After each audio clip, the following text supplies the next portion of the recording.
Okay, I hope we're back. Y'all let me know if the sound is working again. I don't know what's going on. It was going so well. I don't know. Somebody capture jump on this live and tell me how my sound is working right now. Because if it's not working, I'll just cancel the show. We'll come back and do it again and finish it. But let me know. Let me know how it sounds. Not working. I'll just cancel the show. So it works fine on my end. Y'all tell me if y'all can hear. Y'all come on back in. If you were just on the live, if you were just on the show with us, please come back in. Let me know what's going on. Let me see if I can get Kamar back on here. Dre, they said I sound good. Thank you, sir. Thank you, sir. My brother, you wanna call back now and jump on with us? We don't have much longer to go, but I asked him a question, so I wanted him to get a chance to respond. Um, and the question was, if you are just tuning in, right? And I don't know what that was. First of all, let me say that I spend a lot of money on all this equipment, so I don't know why, but it fucks up sometimes. And this is to be expected. So, my brother, if you listening, jump on this one, give us a call back. The question that I asked, and hopefully a lot of people will come back who were listening before. The question that I asked was the FBA movement, the ADOS movement, these new classifications on how we have identified ourselves in this country. And we said it's divisive to us. It has become divisive. But is that division all bad? Is it not a necessary evil? I don't know. I don't necessarily disagree with it. I feel like something had to be done for Black people. And I say we're specific when we say Black. We talk about the struggle that's been endured by those people who were brought to this country for the sole intention of enslavement. And for hundreds of years, we've been subjugated. We've taken a lot of losses. We have made some advancements. We are at the point now where we're going at each other. And so what I said was, I felt like, yes, it is divisive, but that division is necessary because we have to figure out how to carve out some kind of identity. I think a lot of our problems stem from the fact that we really don't know who we are, and we really don't love ourselves for who we are and where we come from. So I had my brother on the line. He just called back. My brother, can you hear me? Yes, sir. Okay. So I want to give you a chance. That's why I said, you know what? We'll just post it as part 2. We normally out of here about 10 o'clock anyways. But I want to get your take on this. Is it divisive? And if so, is the division necessary? So and you were in the middle there. Go ahead. I'm gonna give you the floor. It's a mistake. Okay. It's a mistake for us to operate under those labels because those labels were designed by the so-called supremacist system to hold you and I down. They designed what Black people and African Americans, the part they'll fit in the United States. See, a lot of us, when you say we don't know who we are, we can show that a lot of us are right from here. And then some of you are from England, France, Germany, and then you want to talk about Africa. Okay, Africa, include that too. But don't dismiss them other places, Greece, Rome, all of them lands belong to our people. But we have to look past 1492 in order to see it. Once we look past 1492 and we see us on this land, then we realize that we were nations of people. Just God made his promise to who? Nations, right? Not a group of people. So on our different nations, your grandmothers told you who you was. They told you was Cherokee and this and that. Now, that's who you are. By going under Black and African American, by voting in their system, Martin Luther King said, I led my people into a burning house. That was civil rights. Fighting to sit at their table is something we should have never done. We had separate but equal, and we should have remained separate but equal. In their money, we had our own money and our own income. We had our own way of flowing all the way until the 1940s. We lost it all in 1956. And then we really lost it with the that 1965, L.B. Johnson, I believe it was, who signed whatever civil rights movement. 63. That's where we really lost it. We even lost the right then to stand up for ourselves because a lot of people went to work for the system, and then the system started telling them, you can't go, you can't hang. If you want this money, you're going to be with, and a lot of our people sold out. So this is where our problem exists today. We know who we are. We have to accept it, and we have to accept that the world is changing. The United Nations and all these other government things, they looking out for those of us who know that this is our land. And I'm not saying they're giving us money. They've given us the right to govern ourselves on this land. We don't, listen, the United States doesn't even exist anymore. The government in Washington, D.C., it's not even, that's why things are going the way it's going. In Oakland, too, I just saw something where the police aren't jumping up to do their job. Their police probably don't have money. But you ever hear them say the captain can't leave a sinking ship? That's the position the United States is in.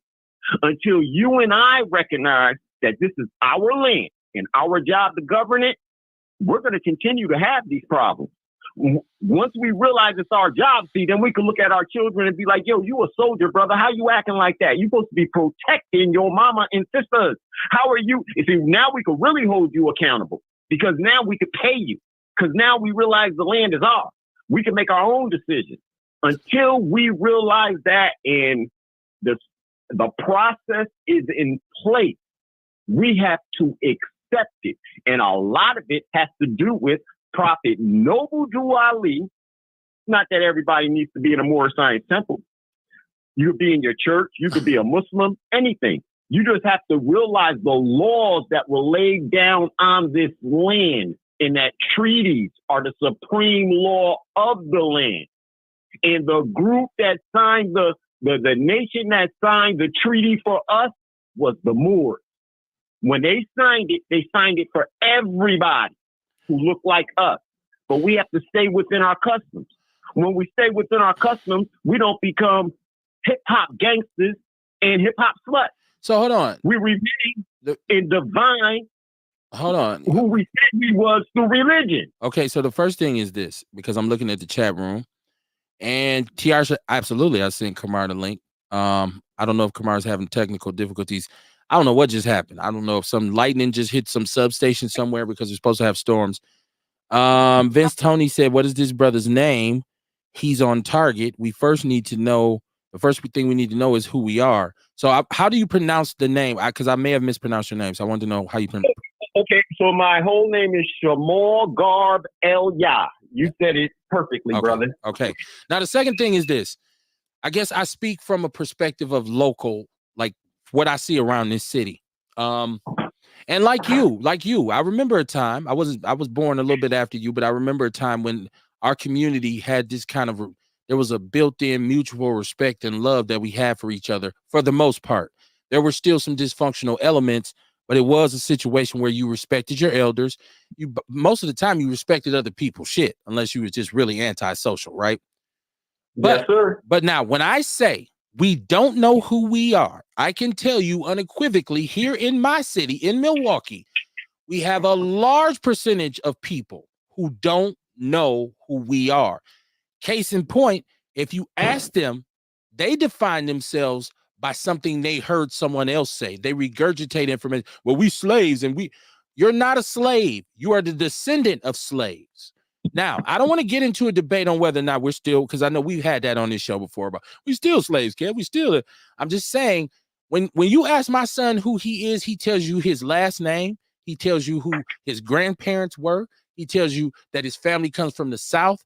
He doesn't say I'm a slave in America and they trying to kill me. He defines himself for who he really is, okay? And he defines himself by where he wants to go. Same thing with my daughter, because they've been taught that.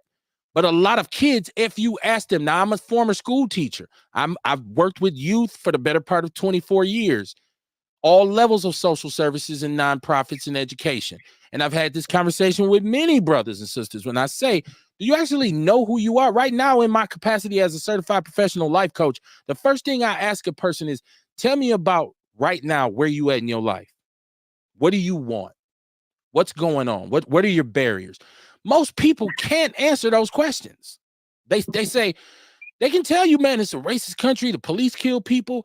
We're poor, but they can't tell you what they want. They can't say, well, I'd like to see this. I'd like to see that. They can't. Sometimes they got to be led. So we have a lot of sheep. I want to put that out there. So I heard you say you think it's a mistake. Okay. And we can agree to disagree. That's the great thing about Outlaw Radio. Just because we don't agree don't mean we can't be partners, right? I identify as a black man, as black, because my mom and dad were from Jim Crow, Mississippi. They worked in them cotton fields. My mother fled the South, Great Migration. And when she talked about where she had come from and where they had come from down there, she said, we would never allow them to define us. And so they called us colored. They called us niggers. They called us negras. They called us all kinds of things. We rejected all of that. We chose via the Black Power movement to adapt Black Power.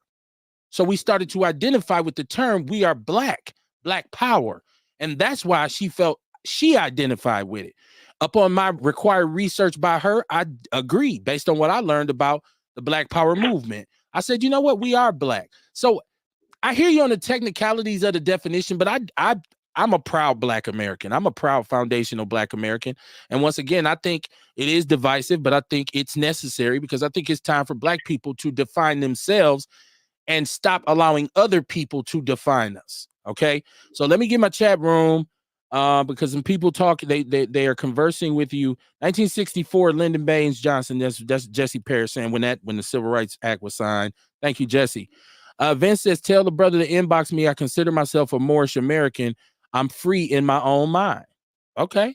So you get traction on Outlaw Radio. All you got to do is show up. Earl Henny said, this is white Wisconsin.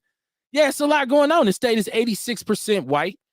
80% of our population, which I believe makes up about 8 to 12% of the state, lives in the southeastern part of the state. And our city, Milwaukee, is 44% Black. So we are a minority majority city, but we're also one of the most segregated cities in this country, in which white people don't interact with us. Their median income is double ours. Their employment rate is double ours. So can I ask you a question? Yes, sir. Absolutely. Do you know by law you have the right to call yourself a white person? I wouldn't doubt it. I wouldn't doubt it. Okay. Okay. So this is where us calling ourselves Black and African American, because I remember when Jesse Jackson did it.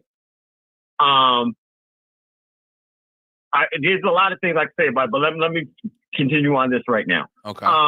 So with you being able to call yourself white, I don't care how dark you are, dark purple, you can call yourself white and you get all the benefits of a Caucasian person that they would get inside of this world because you called yourself white.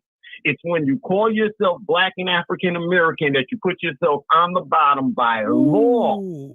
And this is what we have to understand, that it's by law. Once you say I'm Black, African American, okay, you go to the bottom.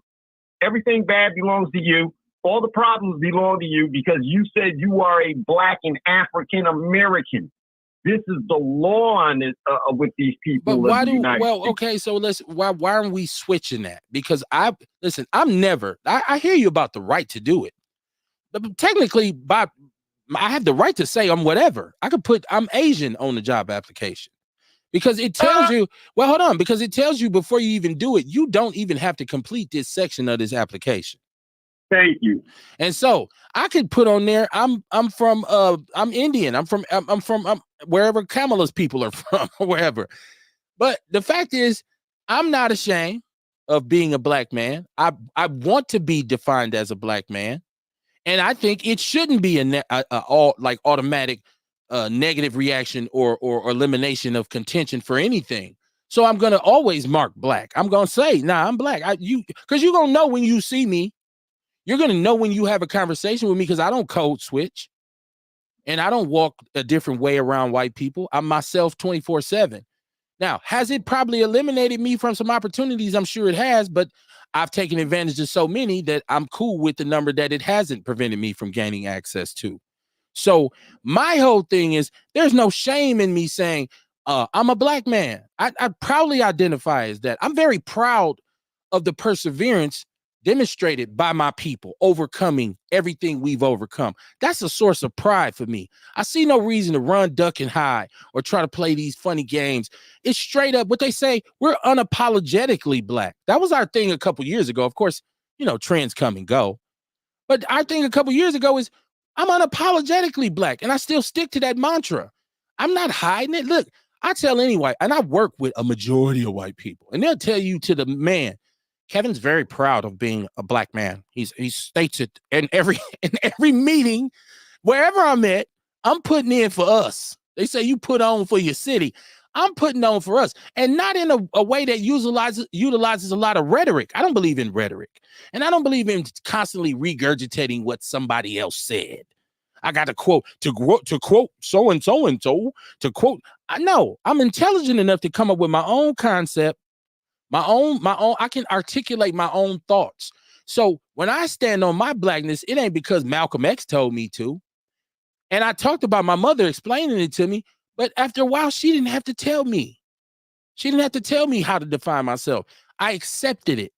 So I'm saying, I hear you. You made a lot of great points, but I don't think this is a mistake. I don't think us finally saying, out of all the things that have happened to us, hey, no, this is how we define ourselves. This is what we gonna refer to ourselves as. I don't think that's bad. Go ahead, brother. You got the opportunity. No, I apologize. I'm trying to put something in the thing, and I went back. It just jumped out. Can you open that I just put in the discussion thing? You put it where? Now, where you're on YouTube, right? Yeah, I just put you in YouTube. Yes, sir. Okay, I gotta go. I would have to switch and go to YouTube. I'm live on YouTube and Facebook, but I would have to go to YouTube specifically to see what you put in there. Okay, all right. I apologize then. Well, there's a document in there that everybody can look at, and it's from the United States Census. And when you read the definition of races, you're going to realize something. I'm going to tell you what it is that you should be looking for. There's 5 different categories of race. And 4 of them say origins and original people. Blacks and African Americans does not say origins and original people. When you read this document further, it also says there is no biological, anthropological, or sociological reason to even use these races. Right. So with Blacks not being original people, and there's no anthropological, sociological, or biological reason to use it, then what's the use of using them? Because what are we using them for? Because I read a book one time called The Mismeasure of Man, and we talk about what information was actually released and why it was released, and we know that historically, especially scientifically and biologically, there's a lot of lies, there's a lot of skewed information.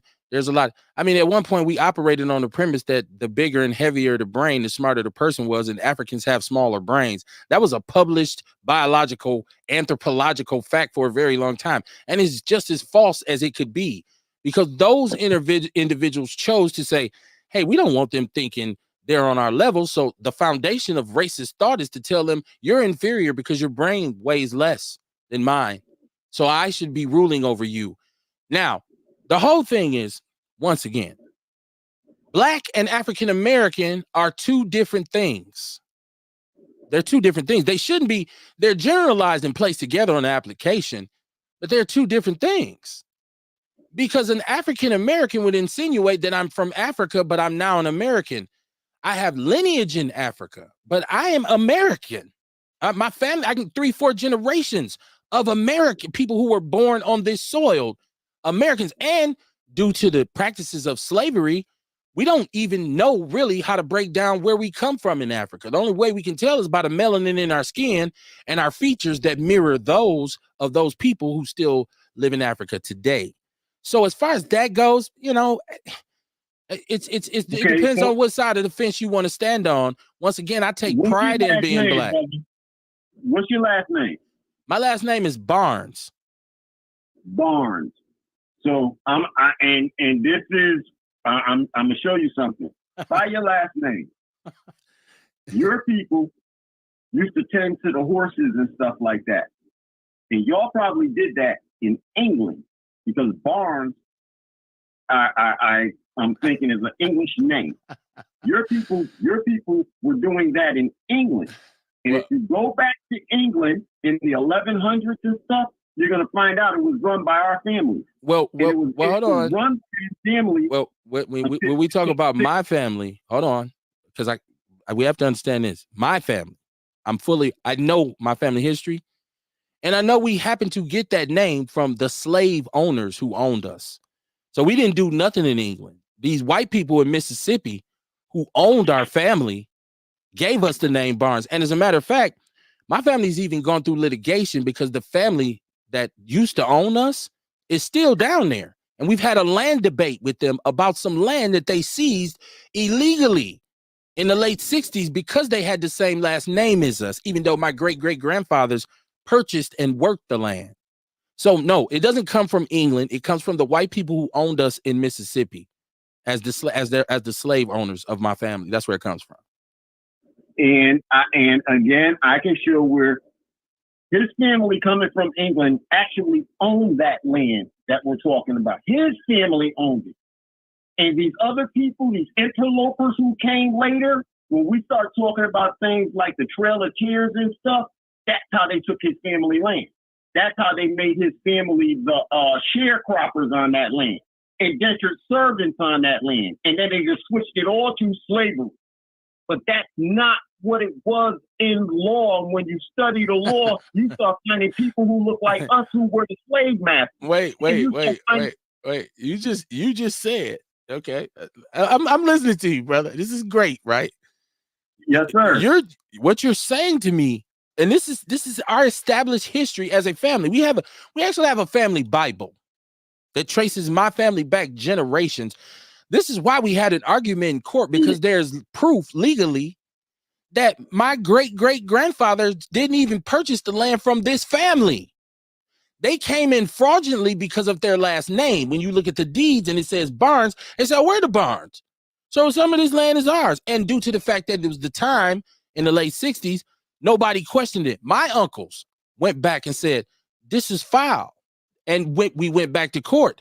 And we were proven to be correct. So once again, this was a plantation owned by a white family who had some Negroes, and they named them Barnes. They weren't indentured servants. The only Native Americans that are involved is the ones who chose to commiserate with my on my grandmother's side, because she was part Native American. She was part Native American. So that's the only involvement that Native Americans have in my family line. But my grandfather was not. He was a black man descended from black men who were slaves who were owned by the Barnes family.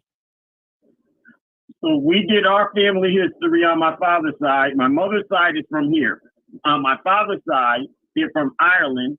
And when they filled out the census, they filled out white on the census. And for a long time, the family was under the impression that we were enslaved until they met the McElias on the other side, the Caucasian McElias. And the Caucasian McElias were saying, we didn't have any slaves. We were slaves. It's a mixture, like your uncle said, like you just said. There was no purchase of no land. You owned the land. You owned that land for a long time before anybody came over here and did anything. You had that land. But there was a purchase. There was a purchase. There was my great-great-grandfathers purchased the land. So listen, if you understand, if you understand Jim Crow South, the Jim Crow South, especially Mississippi, there was white people who owned large parcels of land, and they let black people work the land. They were sharecroppers. There's a large group of black men, black families who purchased their own land. Now, it didn't change their position because it costs to run a large parcel of land, especially if you're farming. So my mother and her family, they were sharecroppers living on a white man's land, and they were extremely poor. Due to the fact that these black people on my father's side did own their own land, they were ostracized by the white people in the community. So in essence, they were poor too.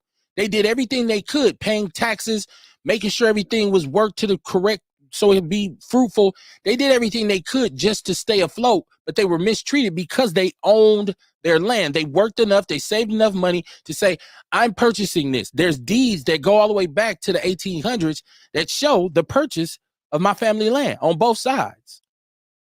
I have land on one side of my family that we've owned, and I just had this conversation with my uncle.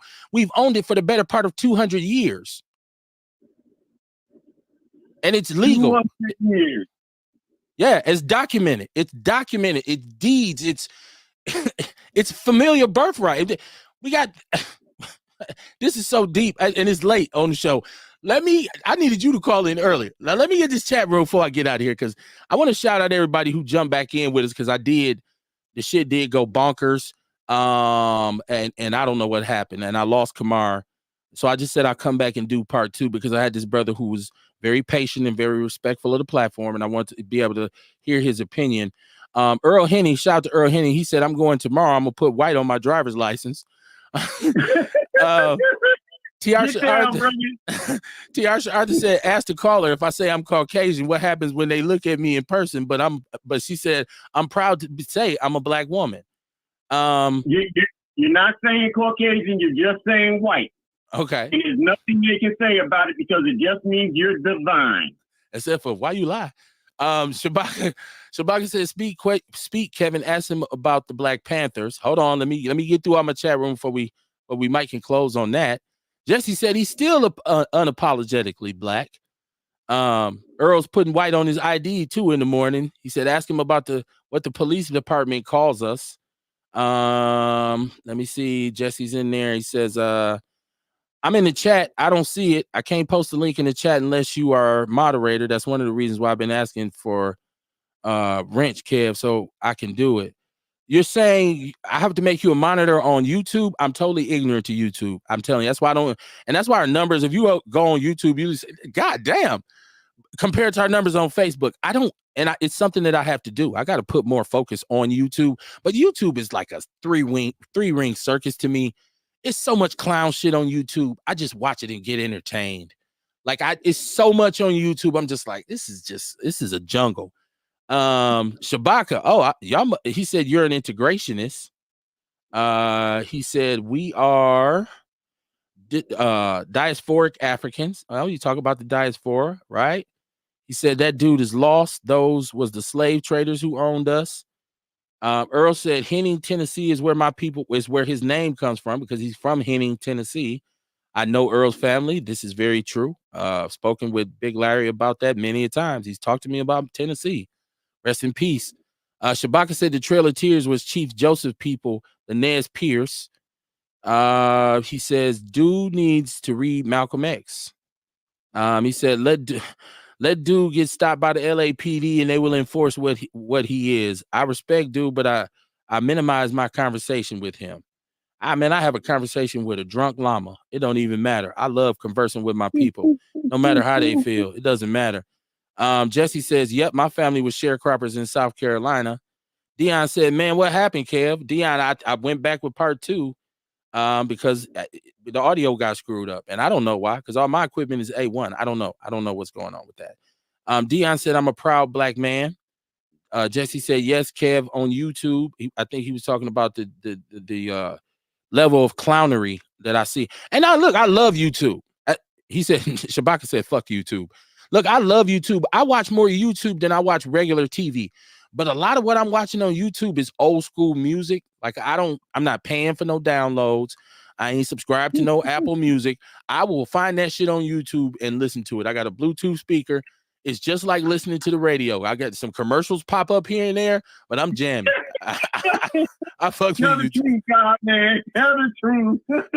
Nah, for real. I fucks with YouTube heavy, man. I don't, especially like I said, music wise. If you come kick it with me, I'm gonna throw on some oldies and some funk, and we gonna vibe out, and it's gonna be on YouTube. I'm gonna be like, where you get that from, Kel? Where you find that song? Shit, YouTube. I use it for my, and then my sports, all my RC stuff. I rock with YouTube. For me, YouTube can be very confusing for a person, especially if it's a person who's not really that enlightened, but looking for some enlightenment. I think what you should do is read some great American novels. You should read some literature first, then watch YouTube, because YouTube will have you chasing your own tail in a circle for a long time. And a lot of people become scholars on YouTube and be trying to quote some shit and they get shot full of holes. And then he's like, oh man, it's some bullshit. So, but my brother, we got to close. It's 10 o'clock. So we come on at 7:30 p.m. Central Standard Time. You are welcome to join us anytime. You don't have to agree with us. All you got to do is respect the platform and everything is gravy. So I want to thank you for calling in, man, especially calling back after our technical faux pas. So I want to say peace to you. Shout out to you. Shout out to your daughter who you talked about. You got anything you want to leave us with before we go? I love us, and we got it. And I'm gonna say this: no law. We have to utilize law to save ourselves. The law, and we stand on top of the law. We are the law. Okay. After that, I rest. There we go. Well, I would tell anybody we're not going to be on until next Monday. So make sure you have a safe weekend. I tell you, anytime you're in this city in the 414, keep your head on a swivel because it goes down. Do the best you can to be a good person. Like a lot of times the effort is what's most important because nobody's perfect and you don't always hit it on the head. But the biggest thing is for you to try. So everybody has to try. In the meantime and in between time, examine how you move. Look at your own motion. Do you talk a good game or do you really do anything? Are you really about that action? In other words, do not allow your criticism of your community to outweigh your contribution to it. Because if you do that, ultimately, you are a coon. I will see y'all Monday, man. Peace and love. Peace and love.